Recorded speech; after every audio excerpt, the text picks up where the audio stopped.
Thank you to our sponsor, the Home Depot. The FIFA World Cup 2026 is here. Games every single day, and the best seat to keep up with all the action is right in your own backyard. Big screen outside, grill going, neighbors and friends coming over to watch. Now that's how you host. As an official supporter of the FIFA World Cup 2026, the Home Depot's got what you need to get the backyard match day ready. That's right. Whether it's a projector screen setup, string lights, little patio furniture, the Home Depot will help you make your yard the go-to spot. And with fast, free delivery on over 2 million items, you can focus on setting up the ultimate backyard fan zone instead of making trips to the store. So, as we welcome the world to our backyard, get your home watch party ready with an assist from the Home Depot. To learn more, visit homedepot.com/FIFA World Cup 26. Usually the conversation around here is about football. Today, the topic is gas for one of the sponsors, specifically Mobile Supreme Plus Premium Gasoline. Let's start with the fact that Mobile Supreme Plus Premium is amazing. It keeps engines 3 times cleaner, so engines perform better for better gas mileage. Just ask motorsports legend Shirley Cha-Cha Muldowney. She raced top fuel dragsters in the 70s, so she knows a thing or two about gasoline. She also knows a thing or two about the 70s, so if there are any questions about leisure suits, vinyl, or fondue, fire away. One might wonder why they call her Cha-Cha. Like, is it a family name or a marketing ploy? Or maybe she thought it sounded cool. It's very curious. Getting back to fuel, Shirley and the team highly recommend Mobile Supreme Plus Premium Gas because it keeps engines 3 times cleaner for better performance and gas mileage. By the way, Cha-Cha Muldowney, she drove a pink car. Mobile. Legendary. 3 times cleaner compared to Mobile regular gas and port fuel injected engines. Actual results may vary. Visit mobilefuels.com for details. What's your favorite VHS you got? The old Batman with George Clooney? it was the Batman where, what do you call it, was Joker. Oh my gosh. It's right on the tip of my tongue. Don't say it, Brandon. Don't you fucking say it. Just say it. Don't say it. Don't say it. Don't say it. I'm gonna get it. Fine, just say it. I can't fucking think of it. Thank you. Michael Keaton. Fuck! Michael Keaton. That's exactly what I was thinking of. Welcome back, ladies and gentlemen, to New Heights, presented by Wave Sports and Entertainment. And we are your hosts. I'm Travis Kelce. This is my big brother, Jason Kelce, out of Cleveland Heights, Ohio. Cincinnati Bearcat alums. New Heights comes to you every single Wednesday during the NFL season. And make sure you subscribe on YouTube and wherever you get your podcasts, and follow the show on all social media at New Heights Show with 1S. And check out our official fan club at newheightsshow.com, also with 1S. Jason, tell the people what we got coming up. We got another fantastic episode for all you listeners and watchers out there. We're going to recap both of our Week 15 road games. All right now. Get to some fan mentions, including a shout out from Unk, obviously, a.k.a. Shannon Sharp. Fantastic. And we're going to break down some of the biggest storylines from around the league, as usual. But first, as always, new news. All righty, first item, we are in possession of the puppet versions of ourselves from the Philly Special Christmas animated special. For those of you that either watch Travis and I's Fairy Tale in New York social clips or watch the entire Philly Christmas special deal, this is Travis, this is me. Dude, we look like the fucking Bee Gees, man. Dude, they did such a good job with these. Why do I have a... I don't know. Listen, you're going to have to ask Peter and Marie. I mean, I've had that at one point in my life, but that's pretty good. These puppets are really, really cool. Unpop Productions that made the video and did all the social clips and everything. Man, they're talented. It was fun watching them work and seeing everything that goes into stop animation. And, they made all of these puppets from scratch, 3D printed pieces of them. The talent that both of them have and all of the employees there is pretty incredible. So anyways, there is still time for those of you that haven't bought the Philly Special Christmas album. And you can purchase that album on vinyl at phillyspecialchristmas.com. And as a thank you to all the people that did purchase, we're going to do a little giveaway. We're going to give away both of these puppets to anybody that can show proof of purchase on Club 92. That's right. Ooh. If you go on to Club 92 and submit a proof that you purchased our wonderful Christmas album, and supported the Philadelphia community and a bunch of local charities. And actually, he's turned into charities kind of around the world. Yeah. Yeah, we're going to give away these puppets to a lucky winner or two. Yeah.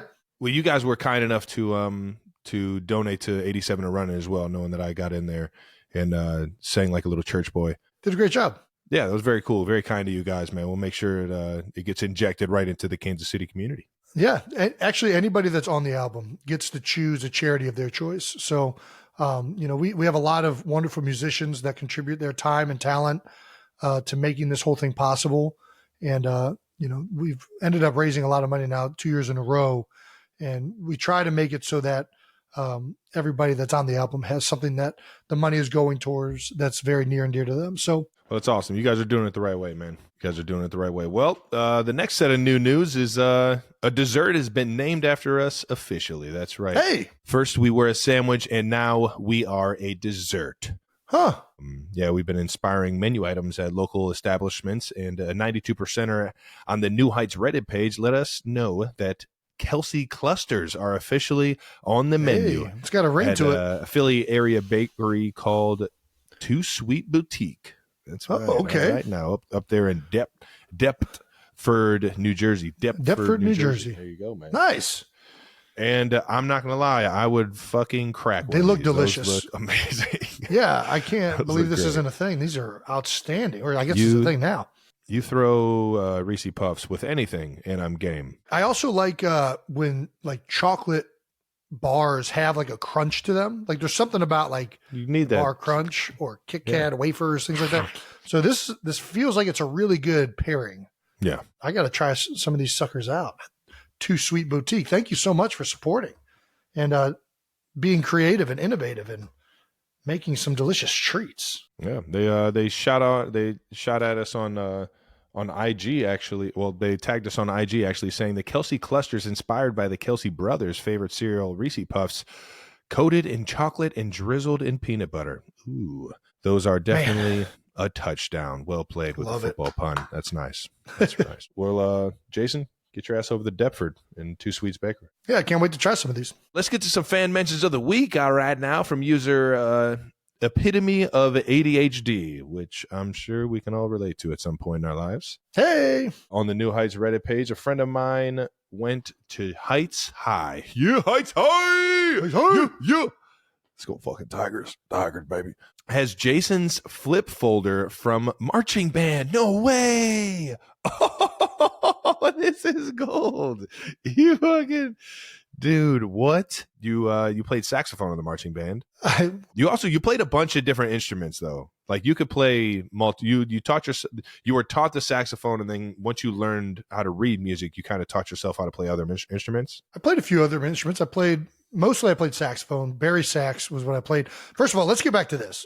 I don't mean to be rude. I was not in marching band, so I don't know where this Jason, folder comes from. You were in marching band. You used to get like 50 tackles, and then at halftime you go out there with your fucking saxophone. Don't act like you were a dual nerd. I would and gladly. jock. Don't. I would gladly. I would gladly. That's why you were prom king, because everybody loves you. I was not prom king either. You were in my heart. I would gladly claim marching band if I did it, but I did not do it. So I'm a little curious where this is actually from.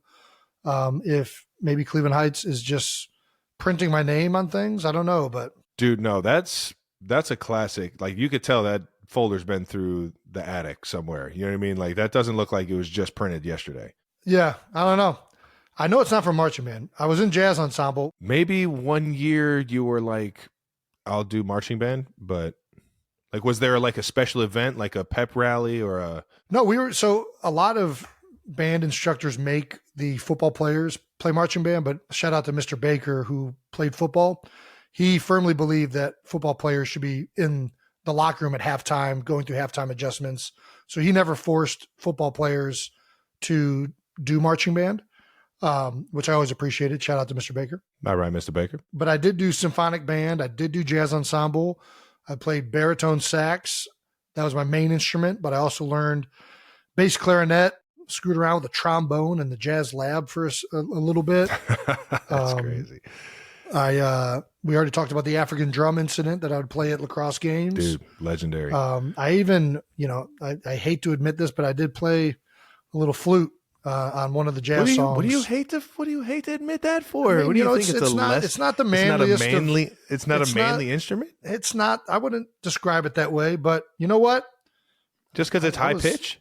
I was like Jethro Tull out there, man. I was getting after it. I have no idea, but that dude sounds sweet, man.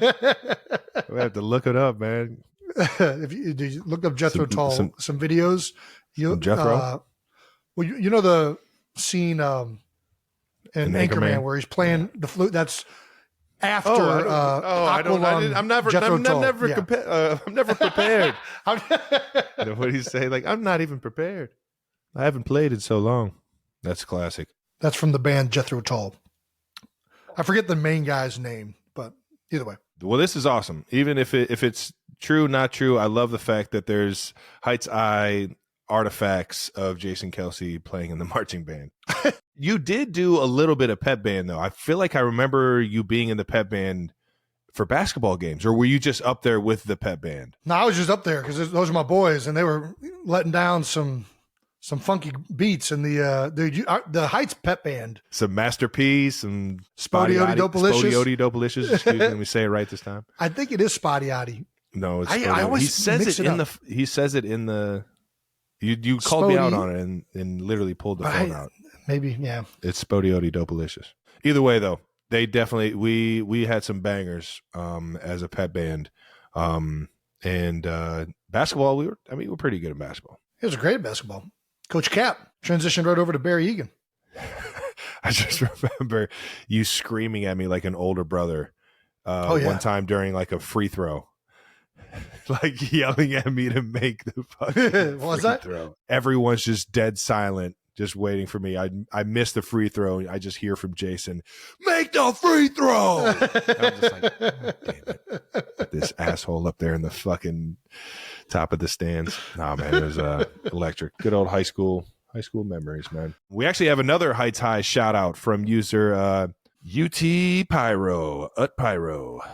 34 on New Heights Reddit page. Circa 2002, me getting trucked by Jason Kelsey. Oh, shit. A little Strongsville. Yeah, an old hockey photo. Strongsville Mustangs. We played a lot of hockey out in Strongsville growing up, and sure enough, 2002, that had to be like your freshman year?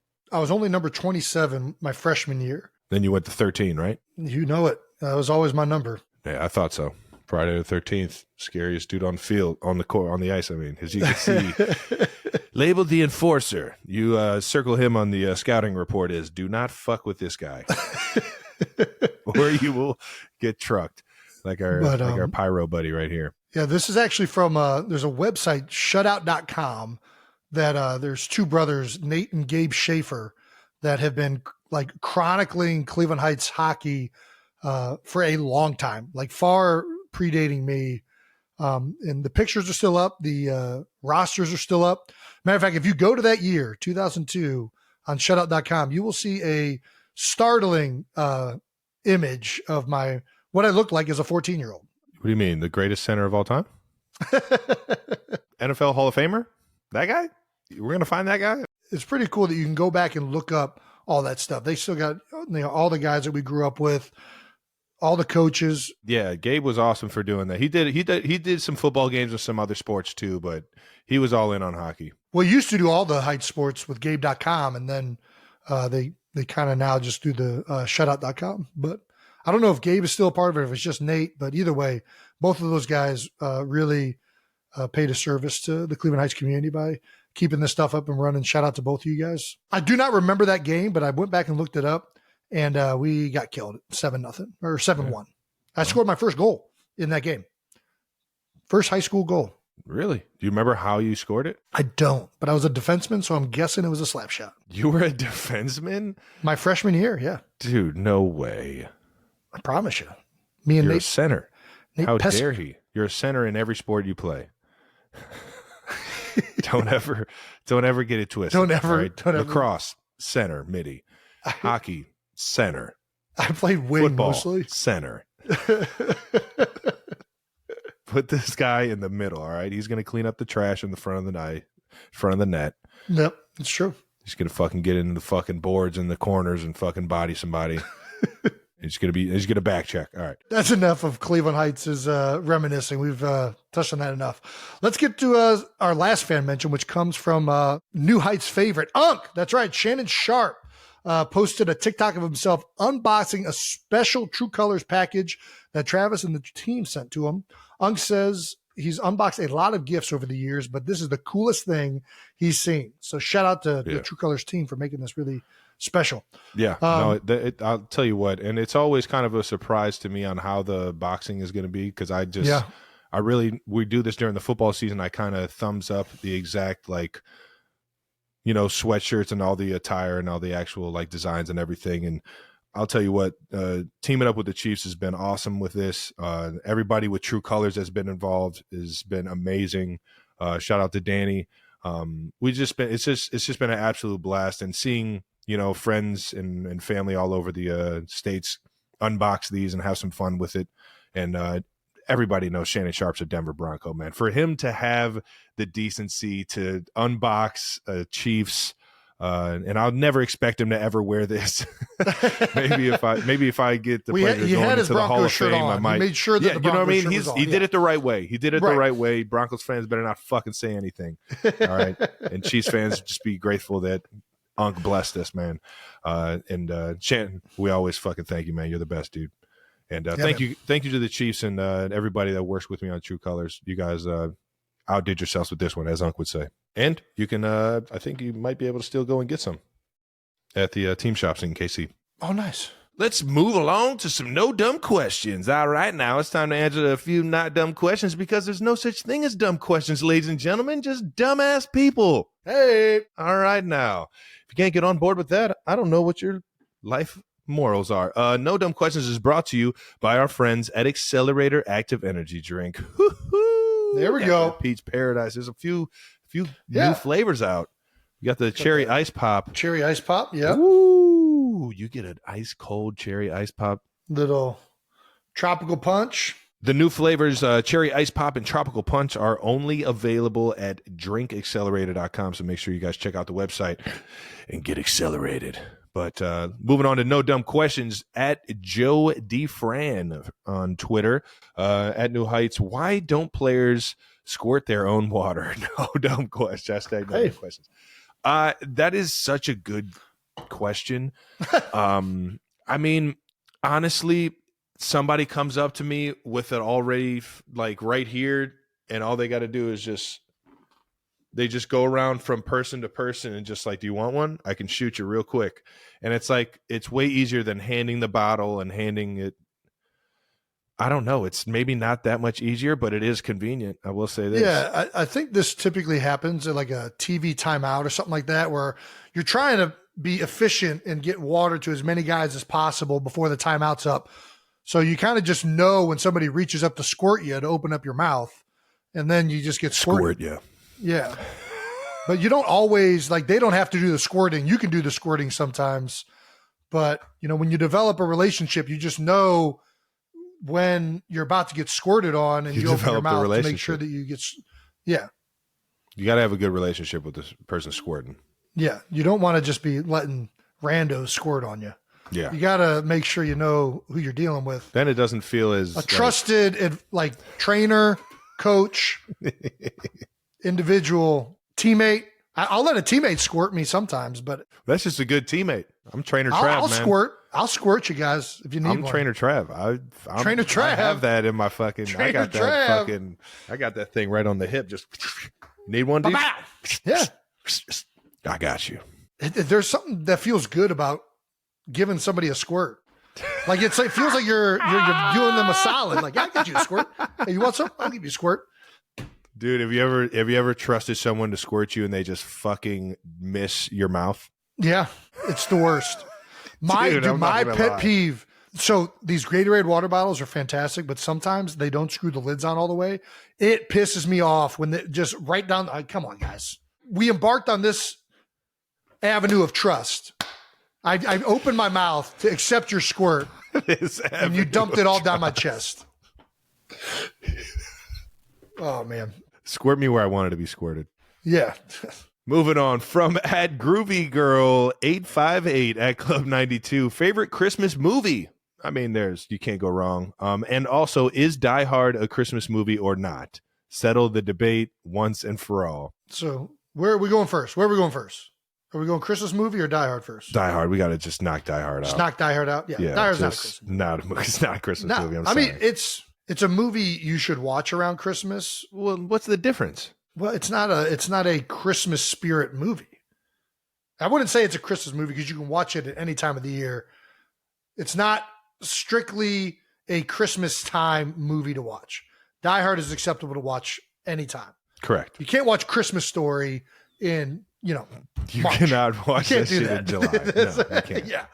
It doesn't work like that. Doesn't hit. But Die Hard, you can watch that whenever you want. You can definitely watch it during Christmas and enjoy it because it's a fantastic movie. I need to watch it again. I have not seen Die Hard in a very long time. And I'm embarrassed to say, I don't even know if I remember the movie all the way. I think it's been that long since I've seen Die Hard. Just picture Bruce Willis walking out of an exploding building with like explosions just going off and he's just like barely alive.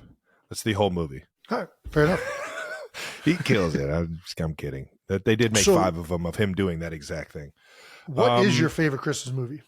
Favorite Christmas movie? Damn, man. There's so many good ones. I mean, Christmas Story hits home. That's the one that gives me the feels. Because it's filmed in Cleveland, Tower City. As a kid, I remember going down that slide. I remember just like going into the mall area. On top of that, just like the scene of like the outside reminds me of a Cleveland Christmassy, like snowy Christmas. I don't know. It's just, I just get the feels from that one. Yeah. I'm a comedy guy. I don't like not funny Christmas movies. So I'm probably going to say either Elf or Four Christmases. Dude, I love both of those movies. I think I probably put Elf above Four Christmases, but I'm such a Vince Vaughn guy that I'll watch Four Christmases any day of the week. I'll watch that shit. I'm trying to remember. They're all named after the cities they were conceived in or whatever. Dude, it's classic. I think Christmas Story is the answer. But Elf, Four Christmases. There's actually a Claus on Netflix. If you haven't watched that, fantastic Christmas movie. Very good. Animated, but it's well done. Oh, The Grinch. Damn. The Grinch is another good one. The Grinch, dude. Gosh, how did we forget about that? Jim Carrey's just my favorite in everything, man. I watched the original too. I like the original Grinch. I like any version of it except the most recent one. The most recent one's a little bit, my kids like it, so we watch it a lot. But God, Christmas Vacation. Man, we are forgetting all of the good ones. I watched Christmas Vacation too. Christmas Vacation's good. No, listen. I used to be in your same shoes, the same boat you're in. You need to rewatch Chevy. Christmas Vacation. I got caught up in the whole the National Lampoons. When's the last time you saw Christmas Vacation? Probably last Christmas. No way you watched it last Christmas. You didn't watch it. I definitely watched it. I love Chevy Chase.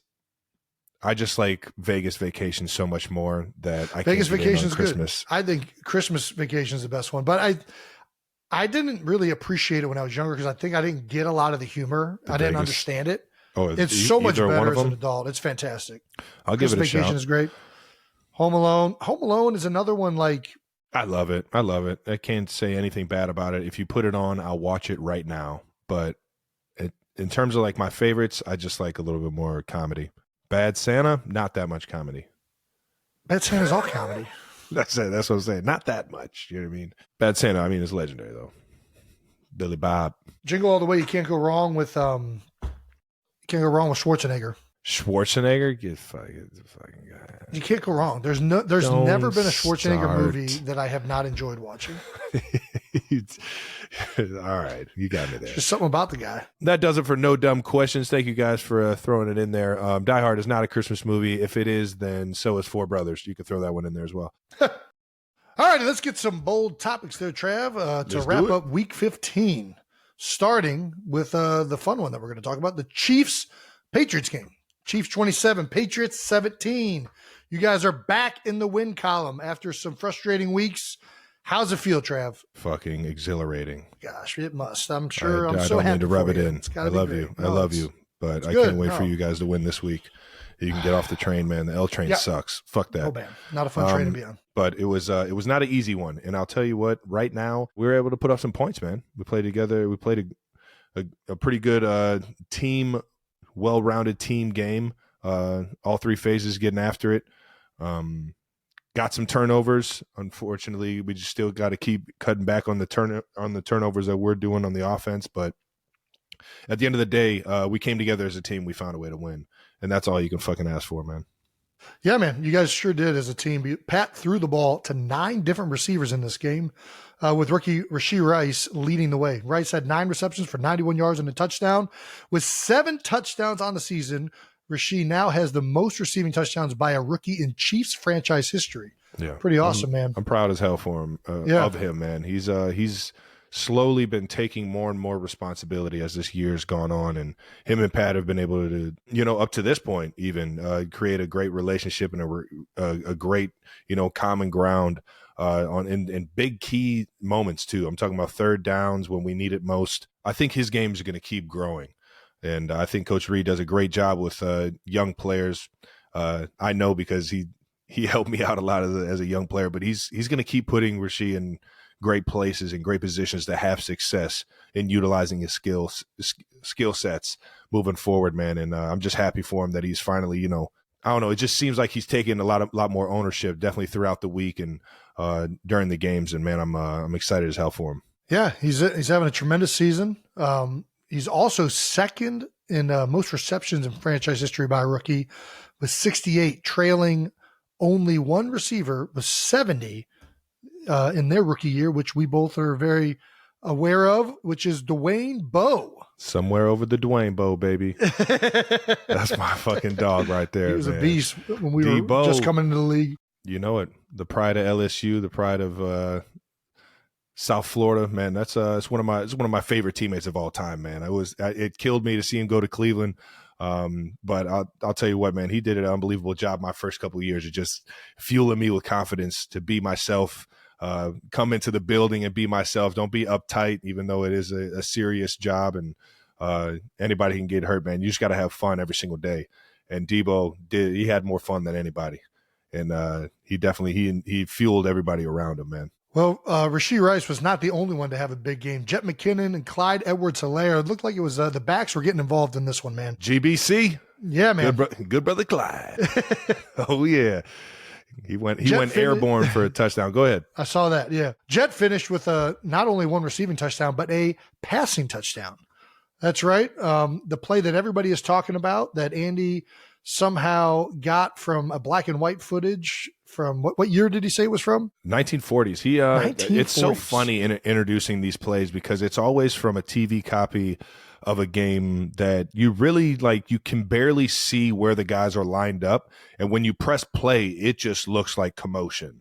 It just looks like shit's going on and you really don't know where the ball is because the picture just isn't that clear. When he installed it, everybody was in their head like, that play is definitely going to work. Yeah. 100% guaranteed going to work. Nice.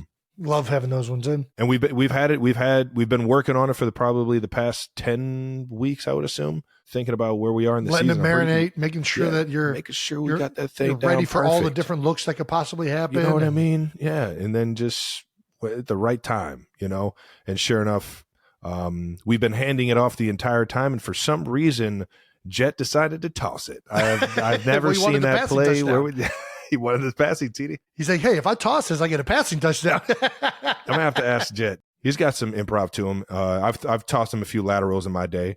That he's been on the receiving end, so he can definitely improv a little bit. But I'm gonna have to ask him exactly what happened on why he tossed this. Yeah.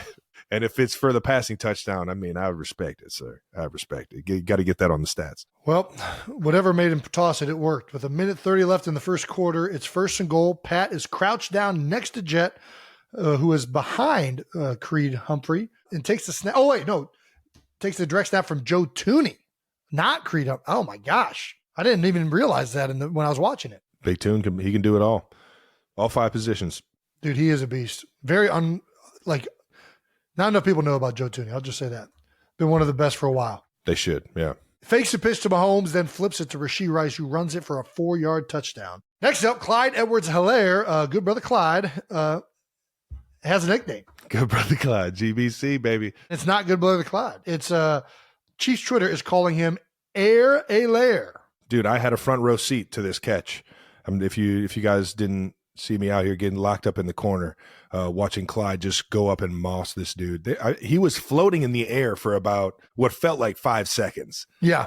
And I was just like, in my head, I'm just like, get down before he pushes you out. Get down. Yeah. And he landed with the ball on his chest or in his grasp. And I just went fucking nuts, man. I was just like, God damn, those are the kind of plays that you need in a tight game, in a tough game like that, where it's hard to score in the red zone. And Clyde coming up with one of the best catches of the season so far, man. Well, the defense dominated again, as usual. Another big game, holding the pass to just 17 points. Finished with 4 sacks, 7 tackles for loss, and an interception. Linebacker Willie Gay intercepted Bailey Zappi. Zappi's that's his first name is Bailey? Yeah. Interesting. All right. Returned 24 yards all the way to the 7-yard line. This was Willie Gay's first INT this season. The Chiefs are able to immediately capitalize with a touchdown, and the defense is now ranked number 4 in the league right now per Fox Sports, for whatever that's worth. I guess it means that they're just playing really, really good football. Well, you can tell. You can tell because teams aren't putting up a lot of points. We've been talking about it all year. Spagnuolo he's doing such a fantastic job. They all play so well together. There's great players across the board. It really is one of the best team defenses in the NFL this year. And it's been, one of the storylines I think was, I don't want to say unexpected, but I think, when you think of the Chiefs, you think about the high scoring offense, Andy Reid, Pat Mahomes.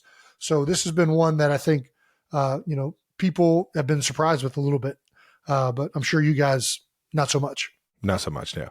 I mean, obviously we're starting to get a little bit more healthy than we've been in the past couple of weeks, getting my guy Bolton back, getting Drew Tranquil back.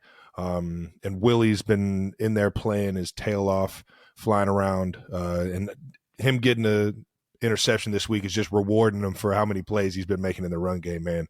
This dude he's an absolute beast flying around. On top of that, our defensive secondary, man, can't say enough about them. Just the way they're keeping everything in front and making teams drive the ball downfield. You don't see a lot of big plays. If it does happen, it happens one time and we get it fixed. And that's what you want out of a defense, man. The kind of the bend, don't break defense, come up in big key situations with huge sacks or huge tip passes and deflected passes, and just makes it really uncomfortable for an offense to try and move the ball down the field. And we're lucky that that Spags got those guys playing fucking outstanding right now, man. Spags was not the only heralded defensive coach in attendance for this game. You ran into Coach Belichick on the field after the game. There's a picture of you guys shaking hands, and it looks like you guys may have spoken to each other. You want to share what you guys talked about? What did the old ball coach tell you? I just mentioned how much I respect him and how much it's always the biggest challenge I go up against in the National Football League is going up against one of his defenses. And I just wanted to make sure he heard that from my mouth, man, because it's been a pleasure going up against him all these years. And I got asked after the game if, did I feel like it was going to be the last time or anything like that. And I was just going up to him to pay respect, over the 10 years that I've been going up against him. How much I appreciate the challenge every single time. Yeah. And hats off to him for always being, that great. But it's, they asked me if it was the last, I'm just like, I don't, it might not be here. Whatever the situation is going on here might not be it, but I think that guy's got some football left in him. Yeah. I don't know what's going to happen. And you never do. Yeah. I know this. He's one of the best football coaches of all time. He's right up there with all of them. I don't think people really, really, truly realize how good he is as a coach, how smart he is, how creative he is, how detailed those defenses are. How good of a leader he is, the intangibles, you know what I mean? He gets the best out of everybody that plays for him. He's such a phenomenal coach. It's weird hearing things that, are being said. It's hard to imagine a guy of that stature not being coveted by anybody in the NFL. Yeah. Lastly, you were also seen with another person walking off the field, Kadarius Toney. Got your arm around him. You had obviously, another unfortunate drop. He had a drop. I had a drop. I was right there just telling him, we both gotta be better, man. And everything else that I said can be between us, man. I said everything I needed to say last week, and I'm still on board and firm with my, convictions. Yeah, sure. If that's the word. With everything that I said, man, I still believe everything that I said. And sure enough, we didn't play our best and we still came out with a 10-point victory, man. And that's the good part of the NFL, that you can, not play your best sometimes and still come out victorious and try and find ways to keep getting better and get some momentum going into next week. Well, LeBron's stat of the game, Jet McKinnon is the first player in the league with a touchdown pass and a receiving touchdown in the first half of a game since the Chargers' LaDainian Tomlinson in 2005. That is a very coveted LeBron stat. Fucking the thing. I think we're finally starting to get this. Yeah, we're really starting. That's a fucking great one right there. Shout out to Jet for making the decision to toss it for some reason. I don't know why. Lastly, in attendance, as was shown on the TV copy, the whole Swift family. Well, I shouldn't say that. It was Taylor and obviously Scott. Yeah, Mr. Swift. Got a nice sweater on there. Yeah, full Chiefs gear. It's a good sweater. No, it looks good on him. I think his complexion really suits green more, if I don't say so myself. I don't know. It's kind of looking real nice on him, man. It's a swaggy vintage joint. I mean, it's a nice sweater. I'm not going to lie. He's rocking it, man. And it seems to be enjoying himself. Everybody seems to be enjoying themselves in that one right there. It's the wrong team, but it's a nice sweater. Oh, man. I'll say this. They showed Taylor at the game. And I mean, you don't see an entire home team fan base go insane for somebody wearing the opposite team's colors. Just shows you how amazing that girl is. They went absolutely insane when they showed Taylor on the screen. Yes. That's pretty awesome. There might have been a few Brads and Chads that were booing, but for the most part, Brads and Chads. Everybody was fucking screaming their tail off for That's her. awesome. And I was trying to keep it cool. I was like, don't show your cards. Don't show your cards. It was fun, man. It was fun. Shout out to the Patriots, New England. Taylor's on board, or she's on record saying that that stadium's one of the funnest that she's played at. So for them to show her is just kind of, I guess, showing her some love. So awesome. Shout out to the Patriots for doing that. Keep this thing moving to a little Seahawks 20, Eagles 17 on Monday Night Football, man. We got to talk about it, my brother. I know this is a tough one, losing 3 in a row, but definitely the way you guys lost it, man. That was a heartbreaker. Any initial thoughts? Obviously frustrating. Yeah. Losing sucks, man. It really does. We're not playing to the way we're capable of playing. I think it's one thing when you lose and, you're just not as talented, I think, as the other teams. And, I've said this the last 3 weeks and I still think so. I think we have great players. I really do. I think we have great coaches. It's just not clicking right now. And when you're losing consecutive games, it's not fun. I mean, this game is only fun when you're winning. And, that's when you got to come even closer together to fight through the adversity, to get it corrected, to play up to the standard and to the ability that each one and every one of us can play. And it's uncharacteristic, or what was uncharacteristic, I guess, of earlier in the season. Early in the season, the reason we were 10-1 is because we were smart football team down the stretch. We took care of the football. We did things right. And, obviously, myself included, we have not been disciplined enough. We haven't executed, especially in crucial moments of the game. And it's frustrating. It's really frustrating, but all you can do is go back and work, man.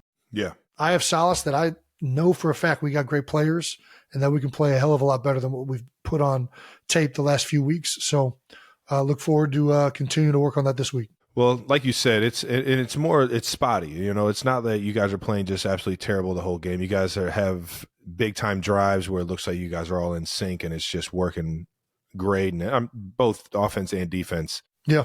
But like you said, it's kind of just putting it all together. And I always kind of looked at a lot of the Tom Brady teams. You always you always saw them in critical situations just find a way, whatever it was, grind out a first down on a 3rd and short or a 3rd and long, find a way to keep the ball moving, get out of bounds in 2 minutes when it's needed. When it came down to situational football, they were pretty flawless, man. And it doesn't matter how crazy the game can get. If you're within a score in the fourth quarter, it's going to come down to situational football and how locked in you are. And that's the biggest thing, man. And I think that's kind of a struggle when you have younger players or you have new players, or you have new coaches or whatever it may be. You got to fucking learn with the guys that you have, and you got to keep finding new ways to do it, because teams are going to look at your track record and they're going to look at the scheme that you've had or how you won games in those situations before and use that against you. So it's keep building every single year and every single game. And sometimes it takes a tough loss like that to grind out some or iron out some wrinkles during the week and get back in the groove, man. Yeah. Prior to the game, it came out a few days before the game that Matt Patricia would now be calling the defensive plays for the Eagles. Sean Desai is a fantastic coach. Yeah. It's been awesome having him here and bouncing things off of each other, going up against him in training camp, figuring out his defenses and having that competition with each other of like blitzes and different fronts and how are we attacking it. I have so much respect for Sean. Ultimately, obviously, the organization, Nick felt it was in the best interest of the team to move forward with Matt calling plays. But that doesn't take away any amount of respect that I have for Sean Desai. I can tell you that right now. Yeah. I know he's a talented coach. I'm pretty sure I've been a part of a OC change. Have you? The year before Nagy got hired in Chicago, Coach Reed kind of handed the play calling over to Nagy, and that was a big reason. I remember that. That was a big reason why. I don't know if it ever got leaked though. He got hired. I'm pretty sure that was a big reason. Like he's ready because he's called plays and we've had success. Yeah. So I'm not sure, but at the end of the day, sometimes you just need a switch up, man. If you feel like you're stuck in the mud or you can't get out of it, or you feel like you're just getting schemed up, sometimes it's better to just switch it up for a bit or see how somebody else does calling it, and that's the battle of coaching, man. That's exactly what you go through sometimes. I mean, when you play as poorly as we did against the 49ers and Dallas, no matter what your record is before that, coaches are, we got to get this corrected. And for whatever reason, Nick felt like there was a change that he wanted to make, and that's the way it goes. I think when you perform the way you do, decisions like that get made. Well, it was also reported a couple days before the game that Jalen was sick and dealing with a little bit of an illness, and even flew to Seattle on a separate plane. Yep. Which is very interesting. Were you surprised he was able to go? When he's sick on Saturday and he, couldn't practice, guys get sick. Usually it's like a day thing, it's like, oh, he'll be back, Then when he was still sick the next day, I'm like, oh man, I don't know what's going to happen. So we were kind of preparing for both situations. I think in the back of everybody's head, knowing the competitor that Jalen is, we all expected him to play. He ain't going to miss no game. That boy loves the ball, man. That guy ain't going to fucking miss a game over some sickness. Yeah.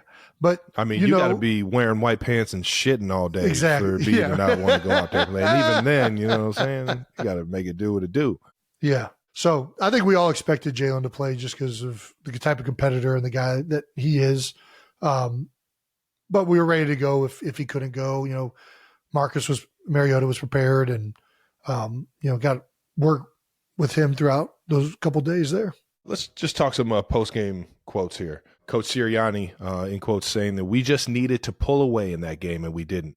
Yeah. There were uncharacteristic things situationally and fundamentally, and we have to be critical of ourselves, starting with myself. That's always a good sign. Anytime the fundamentals are off, you got to look right at me for that. And that's how you take accountability as a coach. And I remember last week, Matt Nagy saying the exact same thing in the building to the offense, saying, you know what, let's just get back to some fundamentals, some key fundamentals. It sounds high school Harry. It sounds like it's the easiest thing. It doesn't sound like it's going to fix a lot of problems, but essentially it is. It's going to let you focus in on smaller things separate the entire grand scheme of things into like certain points. And it's just, I think it's something that sounds very simple, but can mean a lot, man. Yeah, no, I'm with you. I think a lot of times, everybody works on fundamentals, but I think, especially in the NFL, you get focused on these high level, aspects of the game, or these things that, like out scheming people, doing whatever.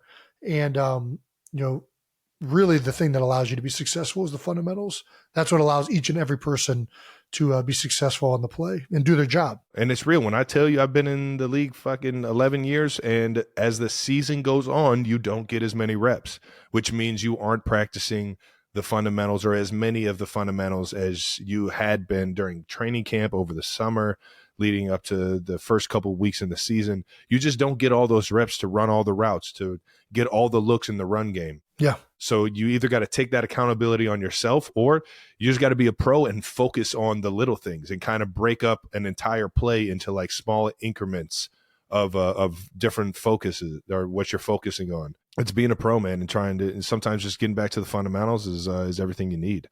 Jalen's also quoted in saying, "We didn't execute. I didn't think we were all committed enough. Just got to turn it around, and this is a challenge we have to embrace." That's what the attitude you have to have. I think, when you're not performing as a team, when you're not winning games, the only thing you can do is go back and work that much more, go back and commit yourself that much harder. Yeah. We have great people in the building. We have people that want to win. I know that. There's no question in my mind about that. For me, the commitment comment, that's all you can do is recommit yourself even more than you already are. Yeah. I think that at the end of the day, all you can do is go back and work, go back and focus on the fundamentals, focus on where you're making mistakes as an individual, focus on how you can help your teammate, assist your teammate, be where you need to be, bring energy. I think all these things in the grand scheme of thing add up to you and your teammates playing better if everybody has that mindset, and I think that, when you approach it with intention and approach it with the seriousness that it needs to be approached with, generally things get corrected. I'm on board with that. Well, let's hit the game a little bit here. Let's go. You guys got off to a solid start with 2 long 8.5-minute drives in the first half. Yep. I know how that feels. You guys kept us off the field as an offense when we guys played you guys, but that led to a 10-0 lead, the worst lead in football at half. But Seattle responded in the second half, holding you guys to 7 points. Yeah. What was Seattle doing on defense to really disrupt the rhythm? Listen, Seattle played a good game. Obviously, I'm not taking anything away from them. I think that we just didn't execute. And, I look at things intrinsically. Intrinsically, that was a good word. They played a lot of shell. They played a lot of quarters. They're trying to take away the big play, keep everything in front of them, make us dink and dunk, make us run the football. And that's why you had the 2 long drives in the first half, because that's what they were giving us, right? They're giving us all the underneath stuff, and we took it and we capitalized on it. Should have been 14 points, and we're going to get to that in a second. My false start was crucial. It ended up being a big reason why we didn't win the game. I got to eat that. The league just won't let the brotherly shove be great, man. I got nobody to blame. They're harping on this. I got nobody to blame but myself. Every single time you guys get in that formation, they are. Yeah, but I know that. And I have been warned about this because in years past, I had been known to move the ball up. I really have not done that much this year. Right? I'm not trying to do it. You stole a good 2 feet right there. I don't know about 2 feet. I think it might have been a ball's length. I don't mean to be funny about normally when you're getting down, the problem was I set my feet too close to the ball. So when I'm trying to get a forward lean, I move the ball a little bit too far. I get it. And it's the right call. I mean, it was really stupid. Put my hands on the ball first, then set my feet. Then I guarantee that call's not going to happen. We didn't even need a full yard for the first down. So yeah, I mean, it was just, it's beyond stupid. It's tough. And myself included, this has kind of been the entire team to a certain extent over the last 3 games. Up until the Bills game, I think I had 1 penalty on the season. Since then, I've had 4 or 5 false starts, you know what I mean? And including this play. And they've all been in crucial situations. The Bills game down the stretch almost cost us. This one cost us 3 points or 4 points, which ultimately is the difference in the game. Yeah. When we were 10-1, we were just collectively operating on a much more consistent, situationally aware, smart football team. This is not smart. This is stupid. This is really stupid. And it was unnecessary because the play was still going to work.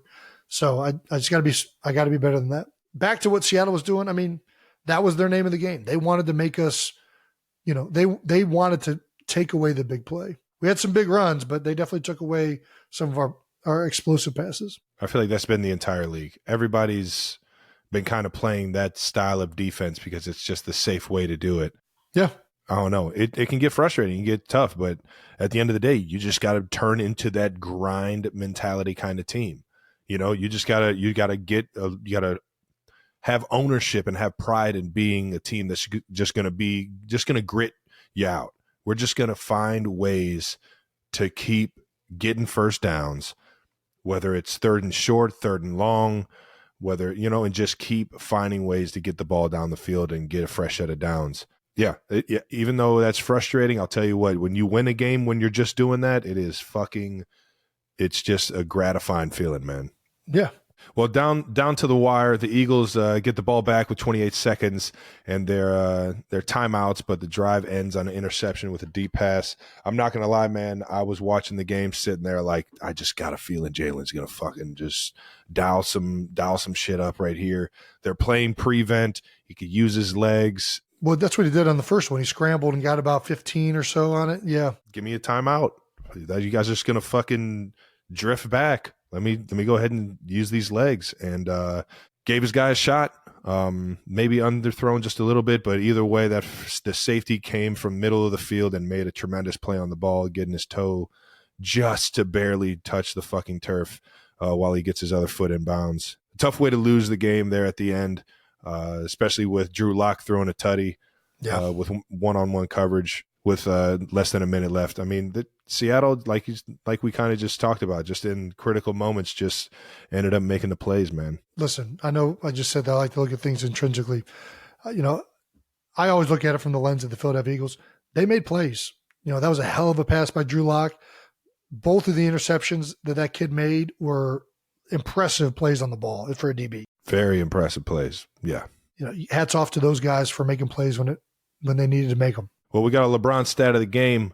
There was a graphic that appeared on the broadcast that said at age 36, Jason Kelce is the oldest offensive player to make every start this season. That is a LeBron stat. That's a good LeBron stat. That is quite a LeBron stat. We're on board with that one. That's a fucking good one. You old dog, you. Yeah, right. Way to fucking be the most reliable guy, baby. Well, unfortunately not. Well, right on, man. Any final thoughts on the game?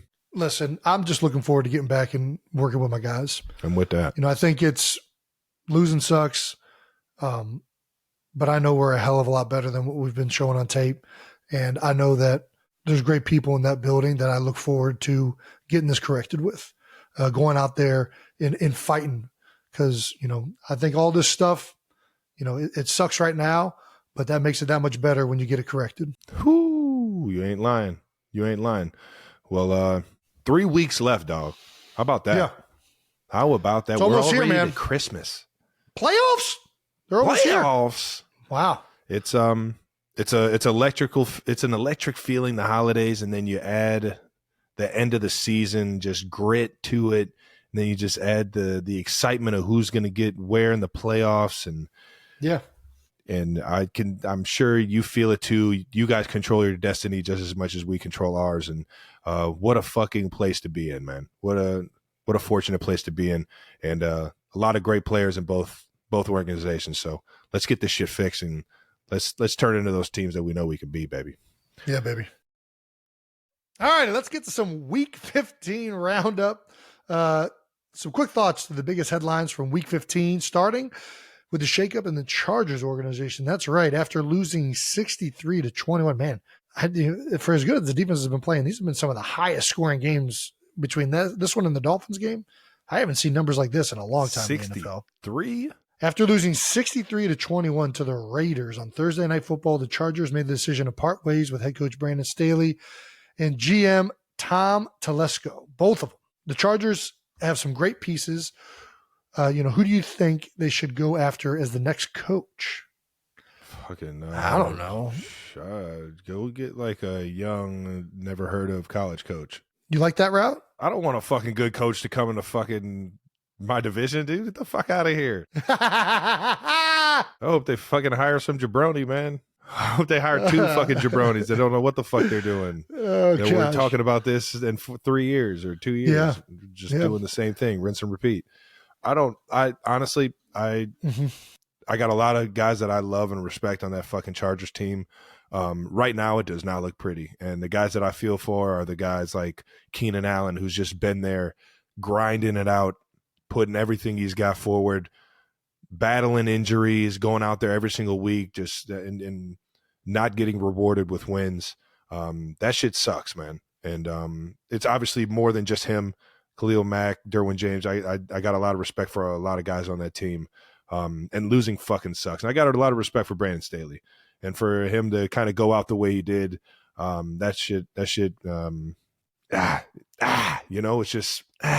just not a fun close. way. I mean, obviously this year hasn't gone the way it's been a frustrating year for him this year. Yeah, but all year he's been getting hit with questions like, are you going to stop calling the plays? And he's standing on what he's saying and saying that he's going to keep doing it, and the losses keep getting bigger. And I don't know. It's just a tough go for Coach Staley. Cleveland guy. I wish him the absolute best moving forward, man. Sometimes a nice fresh start is just what you need, man. People are saying that Bill Belichick might be the front runner for the head coaching role.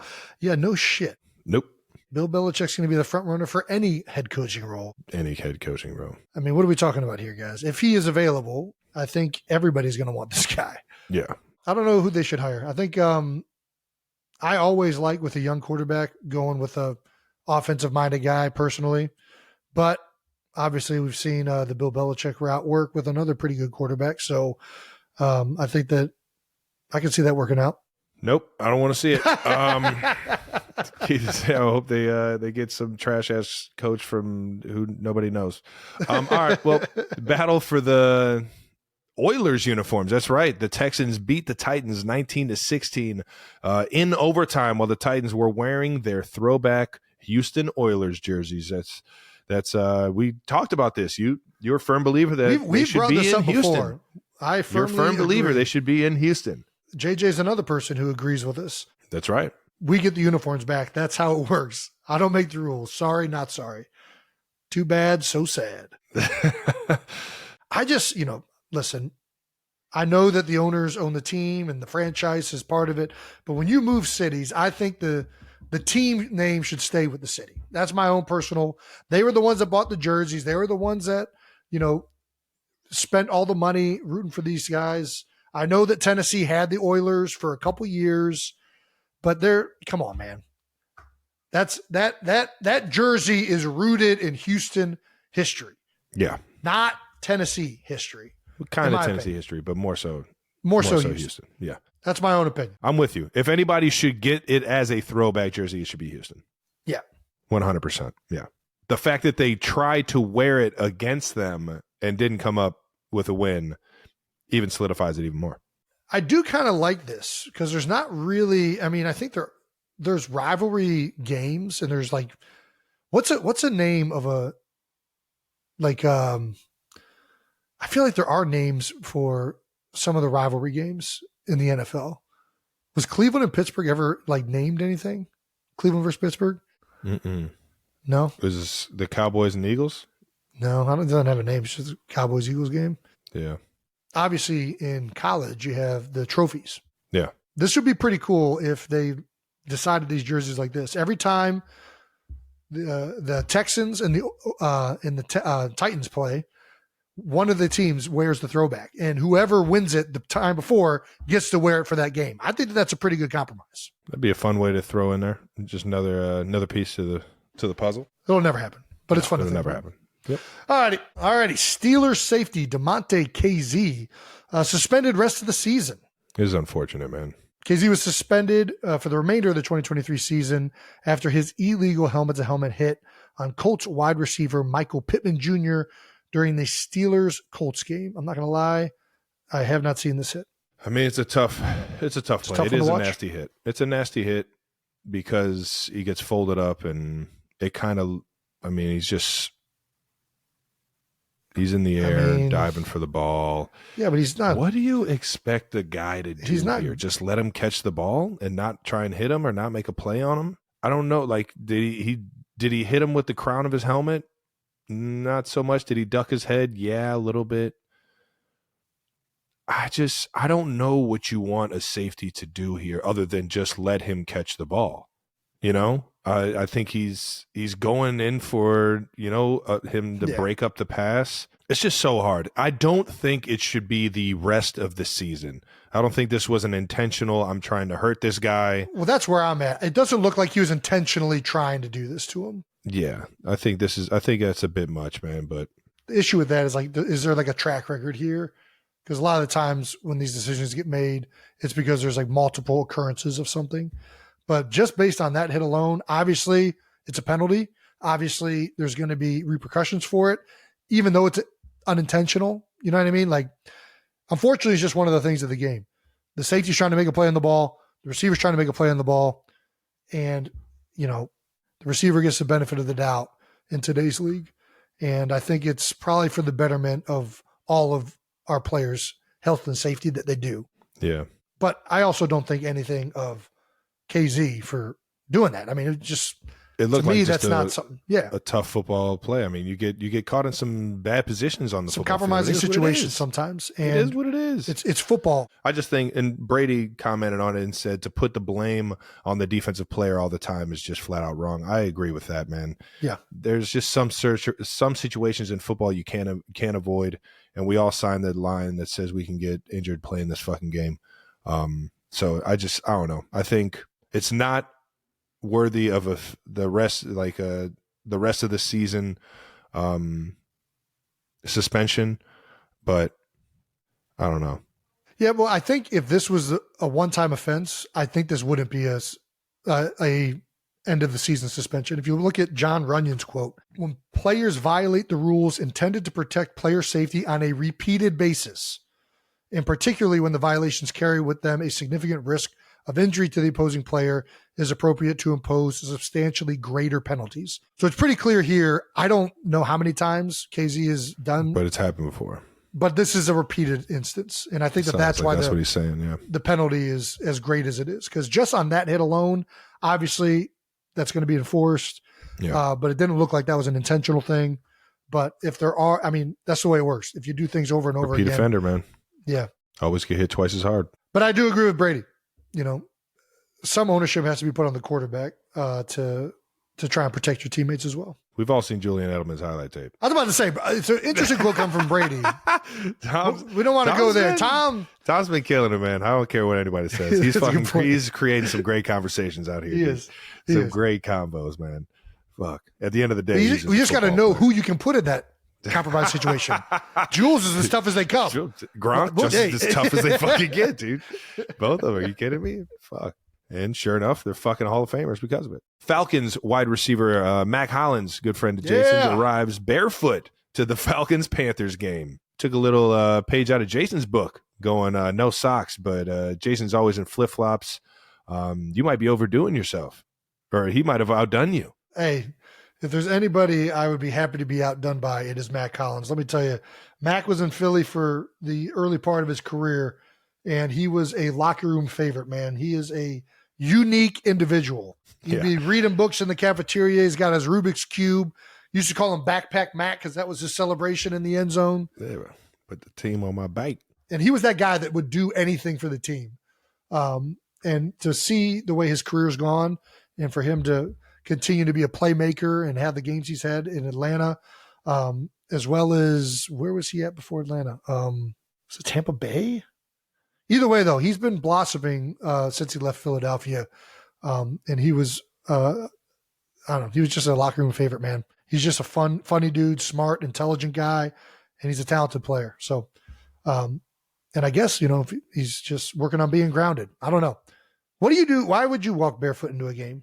Lost your shoes? Don't like your shoes matching your outfit? Maybe he's into grounding. Have you heard about grounding? It's where you just get electrocuted by Earth? There's a theory out there that your body is a big electrical circuit or whatever. 100% it is, yeah. Right. And that so is Earth. when human beings didn't wear shoes, we were grounded, and that somehow made the electrical unit operate more efficiently. I'm probably doing a terrible job of summarizing this, but maybe that's what he's doing. Yeah, no. And there's something to say. I don't know about on concrete, but I know that if you it's supposed step to be on grass, dirt, right? yeah, grass, dirt. If you're on grass, you definitely get some of the electric current from the Earth. Do you guys have all these guys wearing barefoot shoes? Yeah, I know. I see all these guys wearing barefoot shoes. I'm like, dude, the shoes with the toe, it separates your big toe. No, well, those I think they do have those maybe, but they just have like a wider toe box, and it's supposed to like let your foot displace like you're walking barefoot. Just walk barefoot. What do you need barefoot shoes for? If you want to be, I don't know.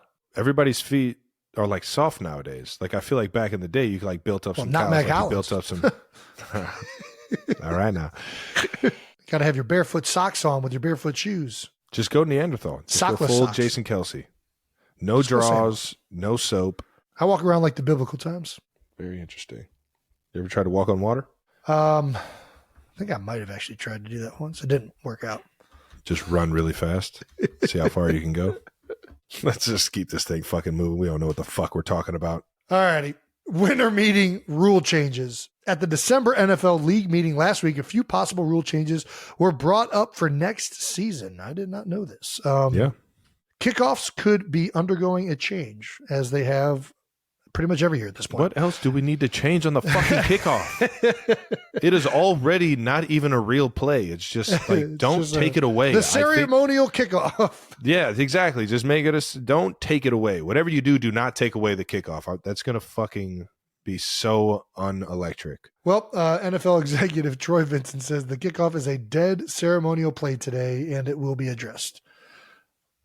So it looks like they're going to take it away.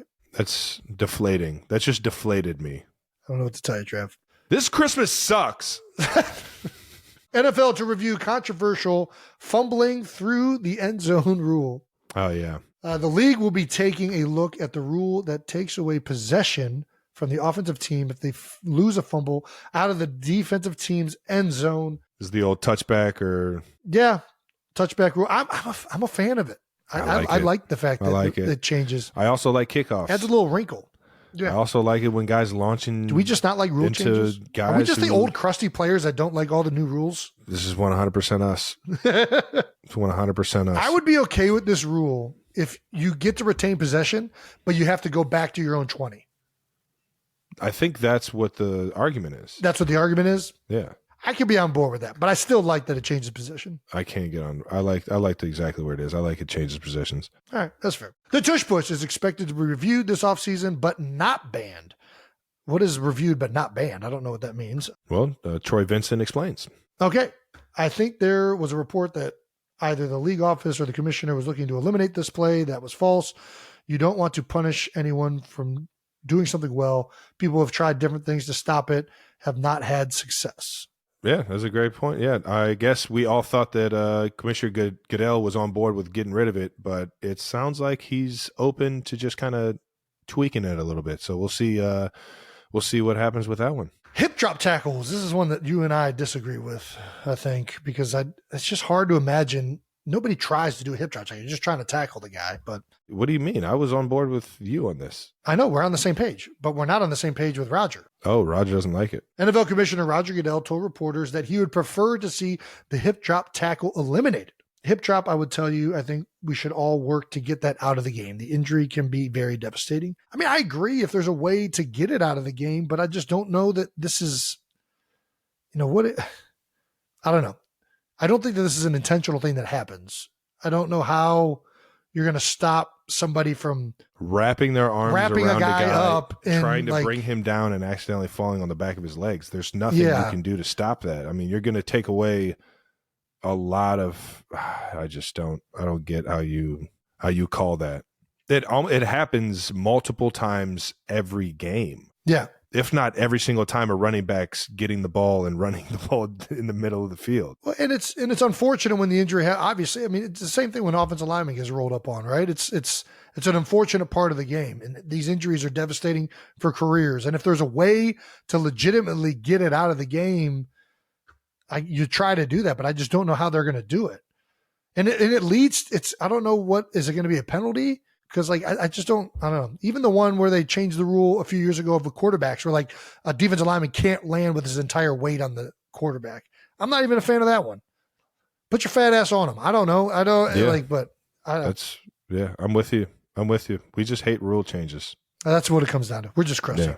Yeah, sorry, Roger. Troy. I don't think either one of these need to get changed though. Yeah, but I don't think we should just not change any of them.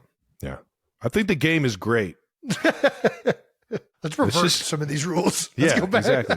Let's allow QBs to get fucking belly flopped. I will say, though, I didn't know if guys are going to be able to stop doing that, and they did. Guys now put their arm down, they brace to try and make sure they don't fall on. I mean, it still happens occasionally. So maybe there's a way to take hip drop tackles out that I'm just not fully aware of. I guess we got to ask some defensive guys. I've never performed a hip drop tackle. Rodeo tackle. Yeah. Whatever. All righty. Let's get to some new heights. Stamps of the week. Moving on to stamping some guys taking their game to new heights, baby. That's right. Week 15 NFL Stamps of the Week. New Heights Stamp of the Week is sponsored by State Farm. Talk to a State Farm agent today and learn how you can bundle and save with the personal price plan. Like a good neighbor, State Farm is there. That's pretty good. Thanks. I had to go into the whisper sing. Jason, start us off with your pick, dude. I'm going to go with Dolphins running back Raheem Mostert. A lot of people don't know Mostert started his career as an undrafted free agent in Philadelphia. No. Yeah, man. He did? Undrafted free agent. He was on the practice squad for a little bit, I believe. Out of Purdue University. Boilermaker, baby. Boilermaker. There we go. Uncle Don style. But I don't know, man. I just love it when guys start their careers off on practice squad. They're moving around. I think he played for 4 or 5 different teams in one year before finding his footing in San Francisco and really blossoming in that Kyle Shanahan offense. Obviously, Mike Daniels saw what he liked and brought him over to him in Miami. And now Raheem Mostert set a franchise record for rushing touchdowns, scoring his 17th and 18th rushing touchdown in the Dolphins' 30-0 win over the Jets. Damn. The record was previously set by none other than Old Smokey, Ricky Williams, in 2002 with 16 touchdowns. He also now has 20 total touchdowns this season, breaking the Dolphins' single-season touchdown record previously set by wide receiver Mark Clayton in 1984. A lot of LeBron stats in there, but all that really is saying is that Raheem Mostert is balling, and he's had an incredible career arc. So I need to give my man some love right there. Shout out to taking your game to new heights, Raheem. And you've been doing it for a while, man. We just got to show you some love. I'm going to keep it in the RB room, man. I almost went Drew Lock, but I know it's too soon. It's too soon for you. That boy, I saw Drew Lock play in high school. How funny is that, man? That's how old we are, man. Where'd he go? He was Missouri. It might have been Kansas. I don't know. It was one of the schools out south here in Kansas City. And I went to, and it was actually a basketball game. I went to see him play basketball. He dropped 30 and got the dub. But a Mizzou kid ended up going and playing for the Tigers over there in Mizzou, and was in Denver for a few years. And it was cool to see him get a win, or get the start and find a way to get a win, even though I was rooting for the Eagles the entire time. Yeah, sure you were. Still got some love for Drew for putting that shit on, throwing the backpack on. But I'm going with Bills running back James Cook. He is out here absolutely cooking right now. Finished the game with 221 total scrimmage yards and 2 tutties, becoming Josh Allen's favorite target to either hand the ball off to or throw it to. Dude, it was impressive. He had a hell of a game when he played us 2 weeks ago and followed it up against the Cowboys. Outgained the entire Cowboys offense just by himself, as Cook finished with a career high in carries 25 and rushing yards 179. Congrats on taking your game to new heights, Mr. Cook. It was impressive. It was an impressive game to watch, man. Early on in the season, he kind of got some he got some hate for maybe some turnovers here and there, but he has been absolutely balling. And you love to see a guy get it fixed and get it right and have some success, man. So shout out to James. No doubt. All righty. That wraps up this episode. Make sure you're subscribed on YouTube to the New Heights channel so you know when all the new episodes are coming out. Right, and make sure you check out our bonus videos on Friday where we're going to preview our Week 16 games and take a look at a few new suggestions for the highlights bracket. Listen and subscribe wherever you get your podcasts. Once again, New Heights is presented by Wave Sports and Entertainment. And follow the show on all social media at New Heights Show with 1S. And thank you to our production and crew. We love you so much. And to the 92%ers, you guys are the realest, the illest. And we appreciate you tuning in every week, man. Until next week. Peace.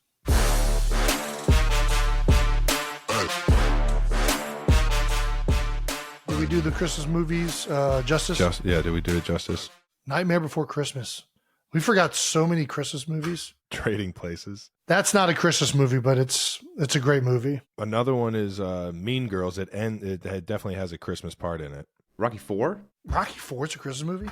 You think Rocky IV is where he gives Polly the robot That's right. for Christmas? No. That's Rocky III.